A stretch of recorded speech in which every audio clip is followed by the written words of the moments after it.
sequence of innovation, because what I find for a lot of people, myself included, is that it's easy to get lost in the sauce of your vision and that futuristic thing that feels so real. And it might be years down the line, or even months, or even decades.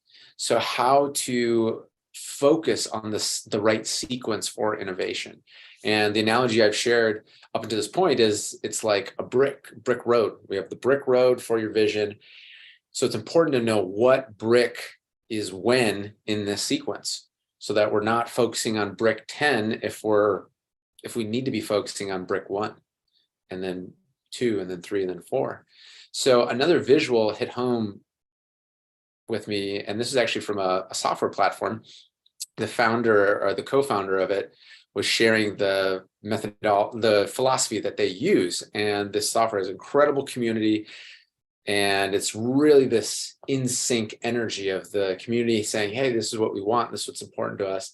And then the development team being like, okay, great, let's build that. And then back and forth and back and forth and back and forth. It's really like DNA actually weaving together. And it's a great collaboration, as opposed to the traditional approach where it's just like the community, the customers are siloed from the development team and they're not talking. It's not efficient. So really, this is that truth triangle, where the community's in sync at the top. So the philosophy they shared is this interesting graphic.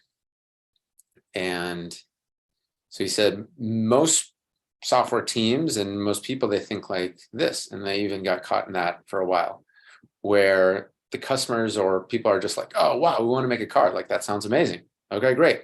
So then they build a wheel and nobody's happy because they want the car. And then they have to build a bottom structure and nobody's happy because they want the car. And then they got to build the body and then nobody's happy because they want the car. And then finally at the step 4, they're happy. And the thing is, it's a big if, because especially in software or anything, it's like, might not get to that point, might run out of money, might run out of energy, might run out of whatever, might go a different route. So this never ends up happening anyways. It's just like the 1% of it. If it happens, then only there's happiness. Whereas they said they take the skateboard approach, which is people want the car, they hear the feedback from the people, like, okay, great, let's do that. So then they build a little board with 2 wheels, and people are like, oh, well, okay, it's not happy. I mean, I want the car.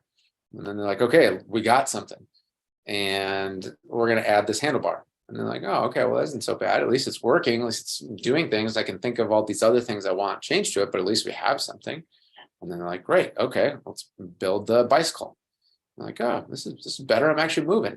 And then, of course, next is the motorcycle, and then the car. So this sequence for innovation, I find, is so important. And now with this visual, I was like, oh, okay, started sharing it with people right away. And because otherwise it's a no man's land. It's basically like the money isn't flowing, the feedback isn't flowing all around here until this holy grail moment, if that ever happens. And this way, money's flowing every step of the way, excitement's flowing every step of the way, feedback, and it might be, oh, wow, actually we got this far and we need to change course. Boom, okay. They changed course, and maybe it's a truck that they need. Okay, but things are moving. And this whole, like, think about it, perfect it, and then, do everything behind the scenes until one day it's, done, ready, and perfect, just doesn't fucking work, in my opinion. Unless you are like super VC funded up the wazoo, with hundreds of millions and millions and millions, then yeah, maybe. But for the rest of the self-funded world, and even for the funded world, I just really believe this is the path, based on my experience and based on what I've seen. So that is the topic of the week, is the sequence for innovation. So with your mission, your vision that you have, what are the steps, and how can you start with a skateboard right now and just take that next extra step? Or maybe you're already at this piece, just take the next step.